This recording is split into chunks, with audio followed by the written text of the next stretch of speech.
guys have been waiting all night for these results, but I just have a couple people to thank. So I'm going to get through this, and then we're going to talk. So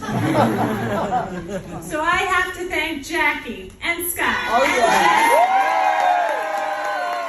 Robin and Lori and Kelly and Jill and Glynis and Paris and Alex and Andrea, Louise, Rolando, Melody, Allison, Tucker, Will, Mia. We have our interns in the house. Chairman Jones, Chairman Bronte, Chairman Curry.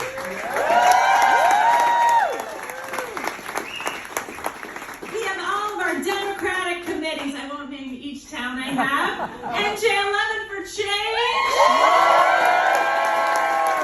Moms demand action. Blue Wayne, Silver, Team Wayne, Tri-Town Dems, Madison area call to action. Shadow Moms for change. Milburn, Short Hills Action Network, 2511 moving forward action together. I have to thank, because they have a very special place in my heart, all the men and women of labor, many of whom have been doing countless canvas shifts, which Maggie is going to do next time. Doing more. Wow. All of you here should be so incredibly proud. So incredibly proud of what we're doing here. You know, it doesn't surprise me that here in New Jersey, we're leading the way on so many things. Because from the founding of our nation, the very founding of our nation, it's been New Jersey holding the line. You know, I love Hakeem Jeffries. I think he's a great guy.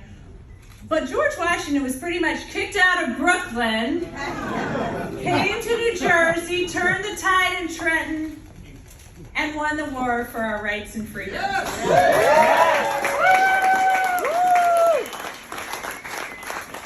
it's New Jersey that has always protected those rights and freedoms. The Underground Railroad goes right through this town of Montclair. And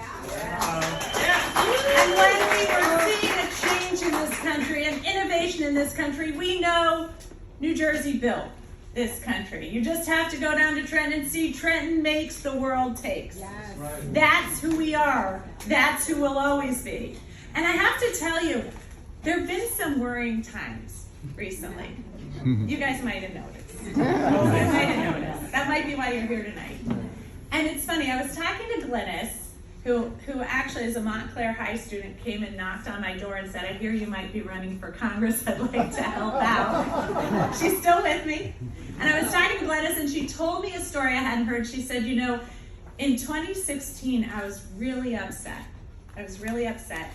And I called my mom, and she said, you still got this, because we've still got our democracy. And when I fled Cuba with your grandparents, we were out of options. Castro had already taken over. We had nothing left. But here in this country, we've got this because we've still got our democracy and we can still make a difference. And I have to tell you, as I think about that, I'm often reminded, and I've told some of you this story, on the anniversary of January 6th, when we went to hear from a historian about our nation's trials and tribulations, he said, you know, there were moments in our nation's history where we weren't sure if we were going to be able to hold on to our democracy. It seems like now we know the outcome, but at the time people really weren't sure how things were going to work out. And in each and every time, he said, there were always enough people in this country to hold the line and to protect our democracy. Yes.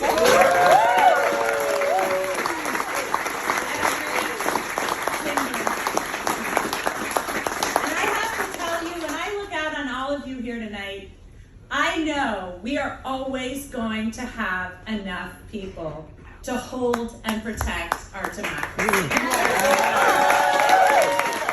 I look out at all of you tonight, I know New Jersey is always going to lead the fight to hold and protect our democracy. We're leading the fight to protect choice. We're leading the fight to protect voting rights. We're leading the fight to protect civil rights, and we are leading the fight to protect our democratic rights. We will always do that in New Jersey, and we will always have enough people.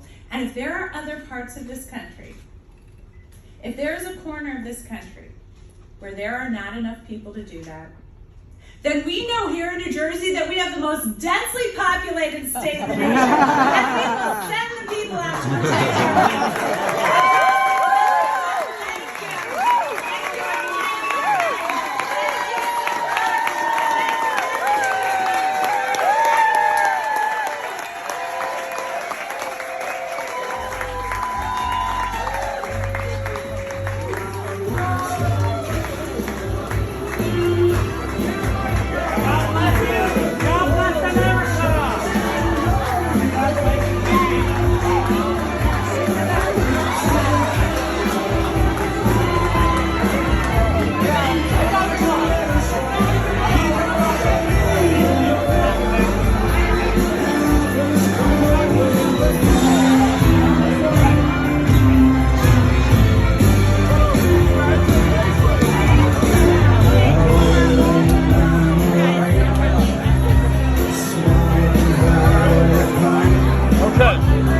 Okay.